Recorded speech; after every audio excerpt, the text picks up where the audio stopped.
shop.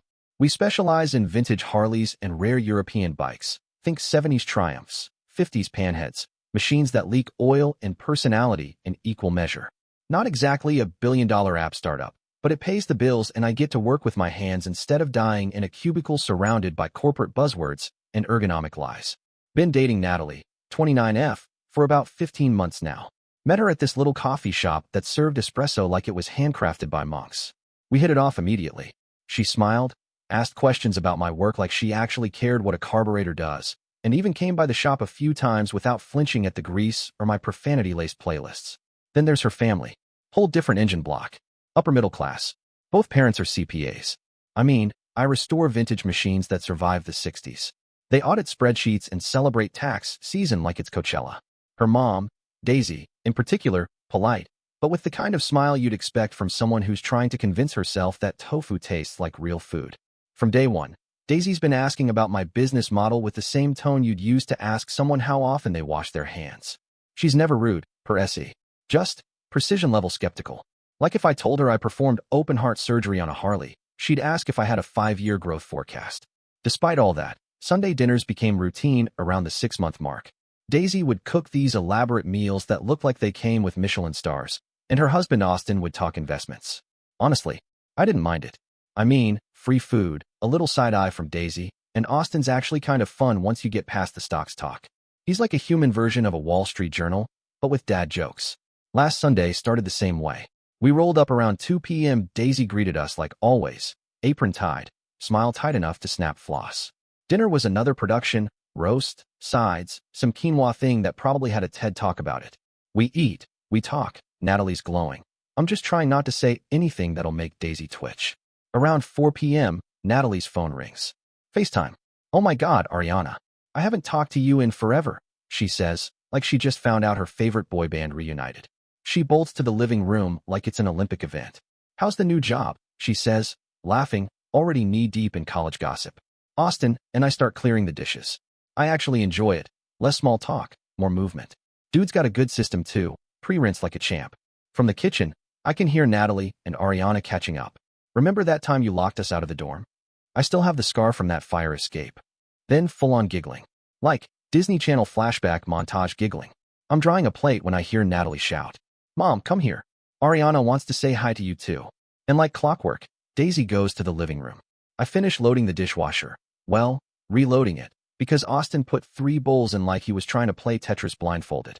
I figure I'll grab my jacket before Daisy ropes me into discussing municipal bond yields or whatever soul-crushing topic she had lined up next. I head toward the hallway that leads to the coat closet. That's when I hear it. Natalie's voice. Softer now, but not soft enough. Oh, him? He's sweet, but don't worry, Mom. I'm just having fun. I'd never actually marry a mechanic. Huh. Well, damn. And then Daisy, with that voice she uses when she thinks she's being elegant, but really just sounds like she's been sucking lemons since 1975. Well, good. I was starting to worry you were getting serious. Please, can you imagine bringing a grease monkey to my company events? He's fine for now, but I'm not stupid. Oh, there it is. The Daisy doctrine. Be polite to their face, slaughter them in the living room. I'm standing just behind the entrance, caught in that weird spot between visible and invisible, like a sad mechanic-themed Scooby-Doo villain. Natalie's sitting on the couch with her back to me. Daisy's angled just enough that she couldn't spot me unless I walked in juggling socket wrenches. And the phone's on the coffee table, Ariana smiling like she's watching a rom-com instead of a slow-motion car crash. But inside my head, dead quiet. No rage. No heartbreak. Just a strange sort of click, like watching a wrench finally seat into a stubborn bolt. Oh, so that's the story. 15 months of coffee shop meet cuties. Show me how this works at the shop. Sunday dinners with the Stepford parents. All of it, just a very long, elaborately catered layover. Natalie wasn't building a future. She was passing time until someone with a cleaner resume and less axle grease showed up. I walked back to the kitchen, where Austin was wrestling with a wine cork like it owed him money. Hey man, I said, keeping my voice even. I just remembered I've got a work thing I need to prep for early. Gonna head out a bit early, if that's all right. He blinked, a little surprised. Everything okay? Yeah, I said, smiling. Just the usual, business plan emergencies. He chuckled and gave me a wave as I let myself out the back. No fuss. No drama. Just me, the moonlight, and the sound of a back door closing on a chapter. I got in my truck, started the engine, and drove home. Windows down. Not sure if it was for the breeze or just the silence. I didn't cry, didn't scream, didn't even throw something. I just sat there when I got home and thought. Not the kind of thinking you do with popcorn and petty fantasies, but the kind where all the little things finally stop pretending. She never really wanted me. She just liked the idea of being with someone different, until the novelty wore off and the fantasy started to smell like motor oil and early mornings. Next morning, I was at the shop before sunrise, working on a '72 Sportster rebuild. That kind of job keeps your hands occupied and your mind from doing dumb things, like texting back. Around 10 a.m., Natalie finally reaches out. Natalie, hey babe, you left early yesterday. Everything okay? Me, yeah, all good. She doesn't bite, just pivots. Natalie, want to grab dinner tonight? Me, can't. Working late on the Sportster. Few seconds pass. Then, Natalie, tomorrow then? Me, this restoration's gonna keep me busy for a while. She doesn't reply after that. Doesn't push. No emojis. No miss you. Probably relieved to have some space from her charity case. Tuesday evening, Natalie calls. Not texts. Calls. Which already tells me she's moved into what the hell is going on territory. Braxton, what's going on? She says. You've been different since Sunday. I'm at the shop, hands deep in engine grease and nostalgia, trying to coax 40-year-old pistons into alignment like a therapist for angry metal. Just focused on work. I say, keeping it neutral.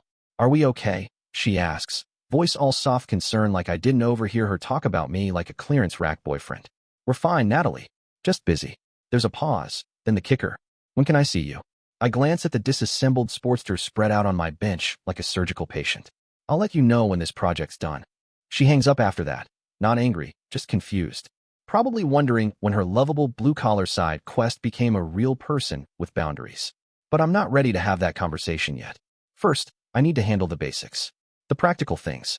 Wednesday, I start quietly removing my stuff from her apartment. Just the essentials. My socket set, multimeter, jumper cables, stuff I brought over during the 15 months of being her personal pit crew. Fixing her car, helping with 2 moves, and once unclogging her garbage disposal with a bent coat hanger and divine patience. That thing growled at me. Thursday, I stopped by the bank and insurance office. Update my emergency contact info. I'd listed Natalie a few months ago after she offered, said it made sense, since I don't have family nearby. At the time, it did seem practical. Like keeping an umbrella in your truck even though it barely rains. Turns out, you don't want your umbrella telling strangers you're just a fun mechanic phase. Friday morning, my phone rings. Unknown number, local area code. I answer, expecting a parts delivery or someone asking if I still work on Ducatis. Nope. Daisy. Braxton. Honey. She says with the warmth of a crocodile in pearls. Natalie mentioned you two had some kind of disagreement. What happened? Interesting phrasing. Natalie told her we fought, but didn't say what about. Smart. Embarrassment's easier to swallow with a side of vagueness. No disagreement, Daisy. Everything's fine. Well, good. We missed you at dinner Sunday. You're coming this weekend, right? Actually, I say, tightening a bolt just to have something to focus on. I'm going to be tied up with work for the foreseeable future. Pause. Just long enough for her pearl necklace to probably rattle from tension. What? Why? Did we do something wrong? Nothing wrong, Daisy. I just realized Sunday dinners aren't really working for my schedule anymore. That seems sudden. Are you sure everything's okay? Everything's fine, I say. And then, before she can pivot into therapy mode. Take care. Click. No yelling. No drama. Just polite disengagement. Like unsubscribing from a newsletter that never stops emailing about exciting CPA updates. Fast forward to Friday afternoon. I'm reassembling the Sportster engine. One hand on the torque wrench, the other on the kind of focus that comes from choosing peace over pettiness. And then she shows up. Natalie. Hair done, blazer crisp, heels clicking on the shop floor like she's about to fire someone for bringing decaf. She looks wildly out of place between a half-stripped BSA frame and a wall calendar with a pin-up girl holding a carburetor. Braxton, she says, arms crossed, tone firm. We need to talk. About what? About whatever's been going on with you. She glances around like she's afraid the grease might jump on her. My mom said you're not coming to dinner anymore. Are you ending things? I set down the wrench. Wipe my hands on a rag I'm pretty sure used to be a t-shirt. Look at her standing there like I've just paused her regularly scheduled programming. Just been thinking, I say, about what we both want long-term. She blinks. What do you mean? I look her up and down. Perfect posture, clean lines, every inch curated like she's afraid of blending in with the common folk. And she's standing there, arms still crossed, looking annoyed that I'm disrupting her routine. I mean, I say, slowly, deliberately, whether we're actually compatible for the long haul. Natalie's mouth opens like she's about to deny climate change. Of course we are. We've been together over a year. Have we been together? I ask, wiping my hands on the rag. Or have you just been keeping me around temporarily, like a rescue puppy, until something with a pedigree comes along? Her face changes like someone turned off the showroom lighting. Braxton, I don't know what you think you heard. Oh, I know exactly what I heard, Natalie. I say, not even raising my voice. Calm like oil on a cold pan. I heard what you said to your mom on Sunday. She goes pale, like the color just packed a suitcase and left her cheeks. I didn't mean it how it sounded. I lean against the workbench. How did you mean it then? I'm dying to hear the grease monkey to PR translation. She falters. My mom's been on me about our future. I was trying to buy time. By telling her you'd never marry a mechanic? And that I wasn't good enough to show off at her company parties. I raise an eyebrow. Tell me more about this time management strategy. I wasn't thinking clearly, she says, eyes wide, hands clasped like she's pitching a redemption arc. No, Natalie. You were thinking very clearly. That was the problem. You weren't panicking. You weren't caught off guard. You were honest. That's not true. It's completely true. I say, voice flat. And that's fine. You're allowed to want what you want. Fancy events. A clean-cut fiancé with business cards and a skincare routine. Go wild. But I'm not interested in being your temporary entertainment while you shop for upgrades. Braxton, please. We're done. I say, take care of yourself. And just like that, I turn back to my engine work. Chrome, grit, gears, things that actually make sense. She stood there for a bit, unsure whether to fight or flounce. Eventually, she left. Probably offended I didn't beg her to stay. Or hand her a wrench and make it poetic. Saturday? Texts. All day. I'm sorry. I didn't mean it like that. Can we please talk? My phone buzzed more than a loose bolt in a Ducati. I didn't respond. If silence was good enough for her FaceTime honesty hour, it's good enough for me now. Sunday morning, I get a call. Daisy. Because of course I do. Braxton, she starts, her voice suspiciously gentle. What happened? Natalie's been upset all weekend. I'm already bracing for the PR spin. Did she tell you what she said on her FaceTime call? Well, Daisy hesitates. She said you overheard something and misunderstood it. Oh, there it is. The classic, oops, you were standing behind the curtain defense. Daisy, I say, I heard your daughter tell her friend she'd never marry a mechanic. That she wouldn't bring a grease monkey to your company events. There's nothing to misunderstand. Long silence. I can almost hear her purse strings tightening. She was talking about you. I let that sit for a second. She was talking about me to you, Daisy. You were part of the conversation. Another silence. Maybe she's digging through a drawer for plausible deniability. I remember that call now, she says. I thought she was speaking hypothetically. She wasn't. Braxton, I had no idea you heard that. Well, now you do, I say. And now you know why I won't be coming to dinner anymore. We end the call awkwardly. She sounds genuinely surprised. Which tells me Natalie's been busy polishing the narrative. Probably left out the part where she practically held auditions for my replacement while I was doing her oil changes. Then Sunday evening, she shows up. At my apartment. She's standing at the door in this emotional business casual combo. Tailored coat, hair curled just so, eyes slightly red like she's hoping for bonus points. Braxton, please just listen. There's nothing to listen to. I made a mistake, she says, stepping inside like she still has the right. I was just trying to manage my mom's pressure about marriage. No, I say, voice level. You were being honest about your real feelings. No, I wasn't. I love you. I snort, shaking my head. You love having someone convenient who fixes your problems. Your car, your furniture, your guilt. That's not fair. Fair. I raise an eyebrow. You spent 15 months planning to trade up from me and got caught saying it out loud. She starts crying, but I'm past caring. Go find yourself a nice accountant, Natalie. Someone your mom will approve of. And with that, I close the door. No slamming.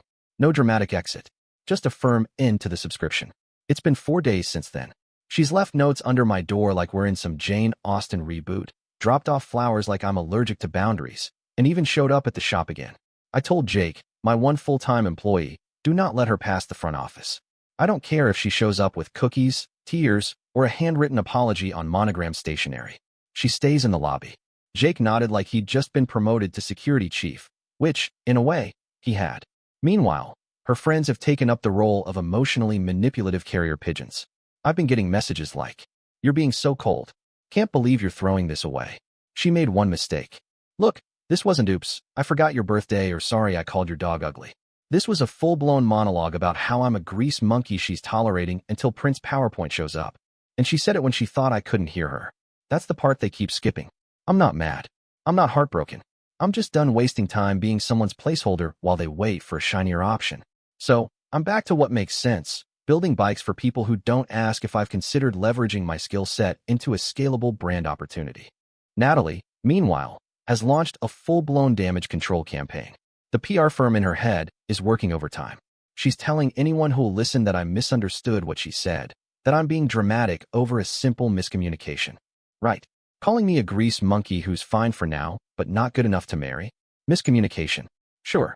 And calling a tiger a house cat is just a vocabulary mix-up. Monday, her friend Chloe stormed the gates. Braxton, you're being ridiculous. No intro, no hello. Just straight into character like this is a soap opera. Natalie loves you, she insists. No. I reply, Natalie loves convenience.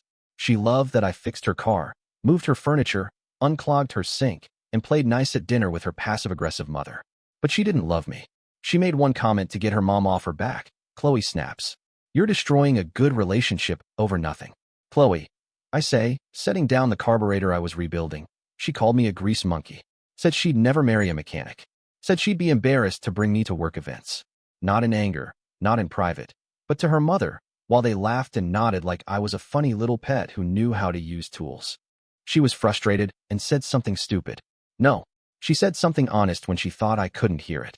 Chloe gave me a full 3 minutes of guilt-tripping, moral high ground monologuing, and a lecture about forgiveness. Then she left when it became clear I wasn't going to dramatically chase Natalie down a rainy street. Then came Tuesday. An unexpected call. Daisy, Braxton, I owe you an apology. Now that caught me off guard. For what? I ask. For my attitude toward you, she says. I had a long talk with Natalie yesterday about what happened. I leaned against the workbench. Okay. She tried to blame it on me, Daisy continued. Said I'd been pressuring her to find someone more professional, and she was just telling me what I wanted to hear. And I told her that was nonsense. I never said anything about wanting her to date someone more professional. That actually surprised me. For a woman who used to side-eye my shop like it was a petting zoo, she suddenly sounded human. Daisy went on to explain that after our last conversation, she'd started thinking about her own behavior toward me. I realized, Daisy said, I had been standoffish about your work without really understanding what you do. Now, that was a plot twist I didn't see coming. So, she continued, I looked up some information about motorcycle restoration. Most people don't know much about it. I didn't know the skill level involved, or that vintage bikes can be worth serious money. I nearly dropped my wrench. Daisy, queen of passive judgment, had done research. I was judging based on assumptions, she admitted. Happens a lot in my line of work, I said, keeping it light, even though part of me wanted to ask if she'd also Googled respecting blue-collar people without clutching your pearls. She went on. I also realized you were always respectful to our family, even when I was being difficult. Difficult was one word for it. Ice cold with a polite smile was another. I appreciated the dinners, Daisy, I said, and meant it, minus the side of judgment. Austin's been asking when you're coming back, she added. He really enjoyed talking with you about business and current events. Austin's a good man, I replied, and he was. Honestly, if I had to pick a favorite CPA dad, he'd make the podium. Then she asked the question I half expected but still didn't know how to answer. Would you consider coming this Sunday? I promise Natalie won't be there. I didn't answer right away. I thought about the roasts, the wine, the weirdly specific conversations about municipal bonds. The dinners had been nice, if you ignored the subtle undercurrent of when is this phase of yours ending, Natalie, that I now realized had nothing to do with Austin. Maybe, I said finally. Let me think about it. I thought that would be the week's dramatic peak. It wasn't. Wednesday evening, there's a knock at the apartment door. I open it and immediately regret keeping the lights on. Natalie. And behind her, Daisy. Oh, the ambush with manners maneuver. Braxton, Natalie says, all breathless nerves. I asked Mom to come so we could all talk this through. I glance at Daisy, who looks like she'd rather be anywhere else, including a timeshare presentation. I told Natalie this was between you two, she says, almost apologetically. But she insisted. Of course she did. What did you want to say, Daisy? I ask, folding my arms like a very unimpressed shop foreman. I'm sorry if my attitude contributed to Natalie feeling like she had to defend your relationship to me. Before I could respond, Natalie jumped in like she was being timed. See, she said quickly. This was all just family pressure and miscommunication. Right. And I'm the Queen of England. I turned to Daisy. Did you ever tell Natalie she shouldn't date mechanics? No, Daisy said, blinking. Did you ever say she should find someone more professional? No, she said again. I said she should find someone who treated her well and had their life together. You clearly qualified. That hit Natalie like a sledgehammer made of common sense. Her expression shifted fast, confusion, then panic, then the realization that her entire defense just went up in polite, well-articulated flames.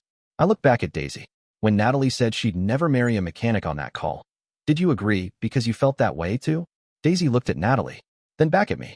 I agreed because I was surprised she felt that way, not because I shared the opinion. I was actually confused by her comment, Daisy said, glancing at Natalie with this new, slow-burning awareness, like she was meeting her daughter for the first time without the parental Instagram filter.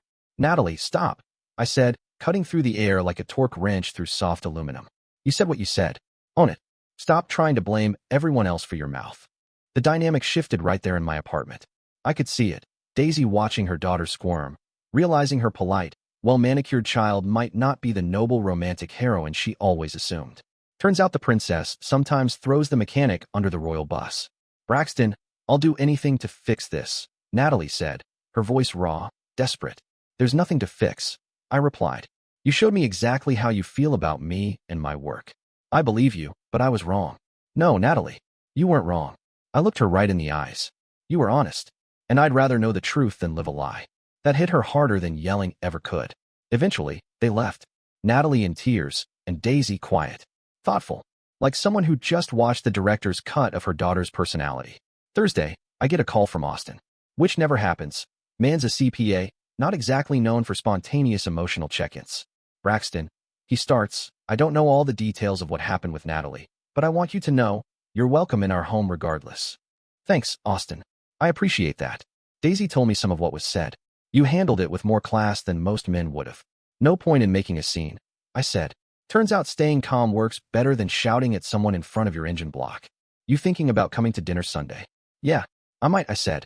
Daisy apologized, and it seemed genuine. Good. I'll have beer ready. Say what you will, but the man knows the right bait. Then came Friday. Jake and my other guy, Raul, were both in the shop, working on a '59 Triumph Bonneville rebuild, when the front bell rings. Jake peeks through the office window, eyebrows shooting up so high they practically tap the ceiling fan. He mutters. Boss, you're gonna want to see this. I walk out, and there she is. Natalie, in full crisis glam mode, hair done, makeup flawless, wearing the kind of coat you only put on when you're trying to sell sincerity in high definition. And in her hand, a small velvet ring box. Braxton, she says, eyes wide with urgency, I want to marry you. Behind me, Jake and Raul both pause mid-socket turn, like a soap opera just kicked off in the shop. Natalie, I sigh. What are you doing? I'm proposing. I blink. You bought yourself an engagement ring. I wanted to show you I'm serious about us. No, you wanted to shock me into forgetting what you actually said. You want to marry me now because you got caught saying you wouldn't. I want to marry you because I love you, and I made a terrible mistake. I looked at her, really looked, standing in my shop with a ring she picked out for herself, trying to undo the most truthful thing she's ever let slip about me. Natalie, I said, calmly, 2 weeks ago, you told your mom you'd never marry a mechanic. Today, you're proposing to one. Which version is real? This version, she said, chest rising with shallow hope. The one standing here. I shook my head. No, the real version is the one who said what she actually thought when she didn't know I was listening. Braxton, please. The answer's no, I said. To all of it. We're done. She left, ring box still in hand, makeup smudged, crying like I'd just ruined the ending of a fairy tale that was never meant to have me in it. Saturday, I spent the day working on the Sportster. Just me, my tools, and a big, beautiful V-twin engine that didn't lie or talk down to me. Peaceful, methodical work. Good for processing everything that's happened. Sunday, I decided to go to. Yeah, I went to dinner at Daisy and Austin's that Sunday. Natalie wasn't there, something Daisy made sure of before even inviting me. She won't be joining us, Braxton, she'd said on the phone. This isn't a trap. Reassuring. Still, I half expected to walk in and see her pop out from behind a curtain holding another ring box or a PowerPoint deck titled, Why I Deserve Redemption, A Journey. But nope, it was just Daisy, Austin, a roast that could make grown men cry, and a night that felt surprisingly normal. We talked about current events, the usual small-town drama, Austin's golf league, and Daisy's book club. And for the first time in months, there was no tension, no side eyes, no passive-aggressive questions about my 5-year plan. It was just dinner, with people who suddenly seemed decent. Right before I left, Daisy pulled me aside near the door, her voice quieter and less guarded than I'd ever heard it. Braxton, I want you to know how much I respect the way you've handled this situation, she said. You had every right to be angry or vindictive. I shrugged. No point in being angry, Daisy. Natalie showed me who she really is. I just believed her. Most people would have tried to embarrass her. Or cause a scene. Post something. Burn something. That's not my style, I said. Besides, I've got carburetors to rebuild. Therapy and parts in Greece. She smiled, almost sheepishly. Austin and I have talked about this a lot. We both think you're a decent man, and that you deserved better treatment than what you got. Now, that hit different. Because yeah, I didn't need validation, but getting it after a breakup from the girl's parents, especially those parents, that felt like a stamped receipt from the universe marked yes, Braxton. You were right to walk away. Week 2 brought Natalie's final move. She came to the shop. Again. But this time not with tears or ring boxes. This time, with what she called a business opportunity. Braxton, she said, marching in with a faux confident tone that belonged in a pitch meeting, I want to invest in your shop. Help you expand. I stared at her like she just offered to sell me my own tools. Why would you want to do that? Because I believe in your work now, she said. I understand what you do. I cocked my head. Natalie, 3 weeks ago, you called my job a grease monkey gig. Now suddenly you're ready to bankroll it. I researched motorcycle restoration after we broke up, she insisted. I know it requires real skill. I nodded. So you Googled the value of the stuff I've been doing in front of you for 15 months? I'm trying to make things right, she said, with a face like she'd just donated a kidney. Natalie, I said, gently, you can't buy respect for my work after spending over a year pretending to have it. You can't apologize with a checkbook. She kept pushing the idea, investments, expansion, building a brand.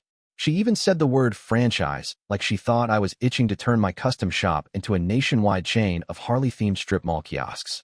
After 10 relentless minutes, she finally realized I wasn't interested. And that was that. What's really been satisfying, though?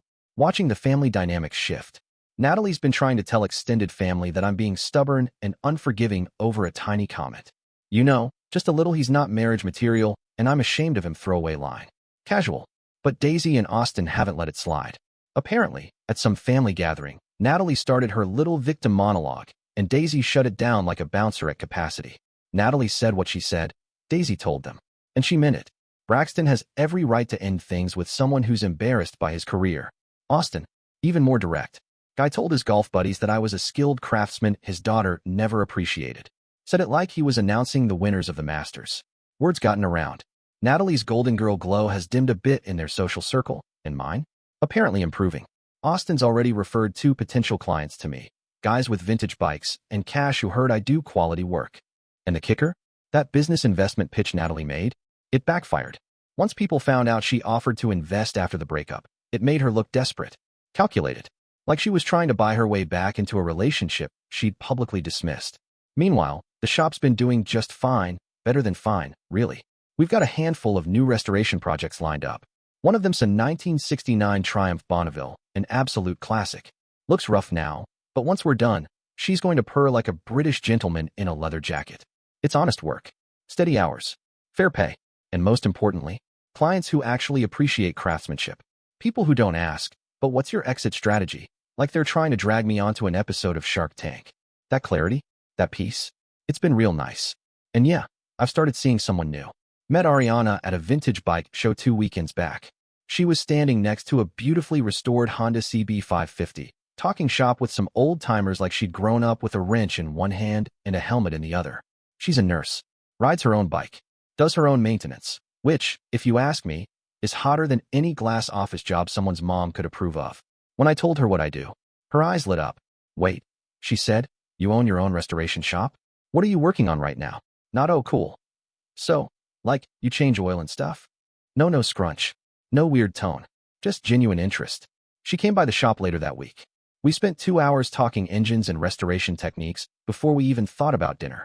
The woman knows what a carburetor looks like, and she respects the time and skill it takes to bring an old machine back to life. No status games. No checking if I'd outgrown blue-collar work.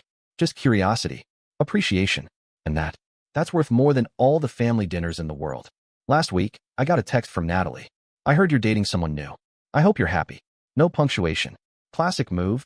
Leave it open-ended like she's trying to sound casual while fishing for a crack in the door. But I didn't respond. Not out of spite. Just nothing left to say. Because yeah, I am happy. Happy to be with someone who respects what I do instead of tolerating it until a more respectable option comes along. Thing is, there was never any elaborate plan. No dramatic takedown. No slow-played revenge. Just walking away, letting her own words do the talking. Natalie wanted a placeholder boyfriend. A safe bet to keep around until she found someone her mom could show off at fundraisers. Instead, she lost a solid relationship and, somehow, impressively, managed to damage her standing with her own parents in the process. She thought she was having a private moment, a discreet little chat about her temporary fling with the help. But what she really did, she revealed exactly who she was. Not just to me, to everyone who matters. Daisy still texts now and then, usually just a "how's the triumph coming?" or Austin says hi. Austin and I grab coffee every couple weeks and talk business. He even helped me run numbers on a custom pricing model for restorations. Honestly, they've become friends, independent of Natalie, which was not on my bingo card for the year. But hey, life's funny that way. As for Natalie, she's busy dealing with the consequences of thinking she was smarter than everyone else. Turns out when you talk down about someone behind their back, you reveal a lot more about yourself than about them. I restore vintage motorcycles. For people who appreciate quality and craftsmanship. Always have. Always will. Natalie's opinion never changed that reality. It just proved she was never the right person to be part of my world. Now I'm with someone who gets it, and that makes all the difference. Dear listeners, please share your thoughts in the comments section below and don't forget to like, share, and subscribe.